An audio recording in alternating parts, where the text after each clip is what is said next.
to test whether a given rational number is a terminating or repeating decimal. Let x be a rational number whose simplest form p upon q, where p and q are integers and q is not equal to 0. Then number 1, x is terminating decimal only when q is of the form 2 raised to power m into 5 raised to power n. 5 raised to power n for some non-negative integers m and n. Second point क्या है, x is a non-terminating repeating decimal if q is not equal to 2 raised to power m 5 raised to power n. Terminating means remainder will be 0. Non-terminating means remainder will not be 0. तो for example 1/2 ये check करना है rational है, rational है, simply बता रहा अभी 2 से 1 को डिवाइड करो 0.5 आ गया, रिमाइंडर कितना आ गया 0. तो दिस इज टर्मिनेटिंग. और ये आ गया 3 से 1 को डिवाइड करो, पॉइंट लगाओ 0, 3 या 9 1, फिर पॉइंट लगाओ 0, ये आ गया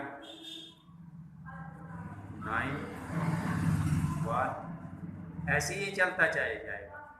तो ये दिस इज नॉन टर्मिनेटिंग.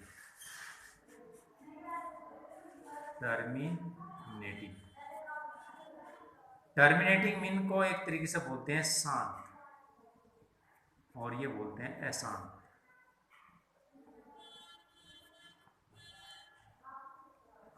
जो रुक जाता है, जिसका रिमाइंडर 0 आ जाता है, जो कंप्लीट हो जाता है उसको टर्मिनेटिंग, जो कंप्लीट नहीं होता वो आपका हो जाएगा नॉन टर्मिनेटिंग. आप देखिए हमें चेक करना without actual division, so that without actual division so that rational number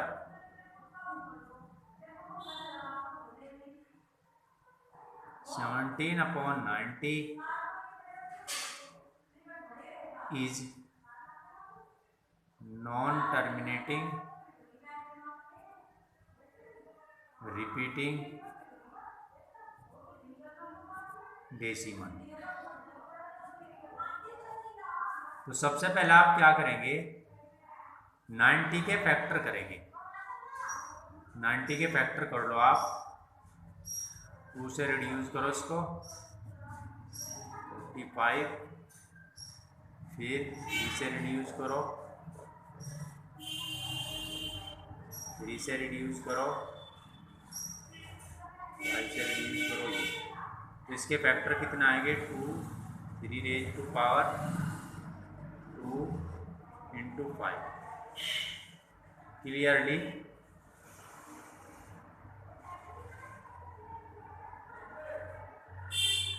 factor 2, 3 और 5.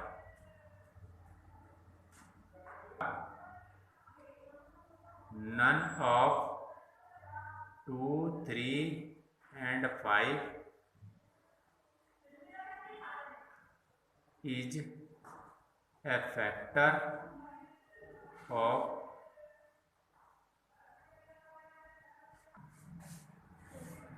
70. Therefore 19 is in its simplest form.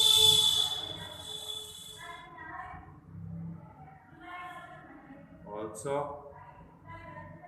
90 equal to 2 into 3 की power 2 into 5 is not equal to 2 की power 5 5 raised to power n. Therefore 17/90 is a non-repeating, non-terminating, repeating decimal. तो कहने का मतलब ये है, सबसे पहले आपको फ्रैक्शन को सिंप्लीफाई करना। फॉर एग्जांपल 66/180, सबसे पहले इस फ्रैक्शन को सिंप्लीफाई करो, सिंपलेस्ट फॉर्म में कन्वर्ट करो। मैंने बताना आपको यहाँ से x be a rational number whose simplest form. तो सबसे पहले तो आप ये चेक करो ये सिंप्लीफाई है या नहीं है। तो इसे नंबर से रिड्यूस करो, देखो किससे रिड्यूस हो जाएगा। 6s को रिड्यूस कर दो 11, 6s को रिड्यूस कर दो, यह आ गया 30। तो सिंपलेस्ट फॉर्म कितनी होगी इसकी 30। अब इसके फैक्टर करो 15, 5, 1। तो 30 के फैक्टर क्या आ गए 2 × 3 × 5। तो ये जो फैक्टर हैं 30 के, ये इस फॉर्म में नहीं है। 30 equal to 2 raised to power m और 5 raised to power n। इसमें क्या आ गया 3 आ गया फैक्टर। फैक्टर क्या होना चाहिए 2 और 5 की फॉर्म में। तो ये आ गया 3 की फॉर्म, 3 आ गया फैक्टर, इसलिए इस फॉर्म में नहीं है। इस फॉर्म में नहीं होने के लिए ये नॉन टर्मिनेटिंग रिपीटिंग हो गया, non terminating repeating decimal, terminating repeating decimal. 33/50 ये कोई रेशनल नंबर है आपका। सबसे पहले देखो ये सिंप्लीफाई है, सिंपलिस्ट फॉर्म में है नहीं। अगर सिंपलिस्ट फॉर्म में है तो फिर इसके फैक्टर करो आप 50 के फैक्टर करो 25, 5 5 जा 5 1 जा। तो 50 के जो फैक्टर आ गए 2 × 5 raised to power 2 आ गया। तो ये आगे कौन सी फॉर्म में 2 raised to power m और 5 raised to power n। Clearly 50 equal to 2 × 5 raised to power 2 equal to 2 की power m 5 raised to power n। So the given number is a terminating decimal।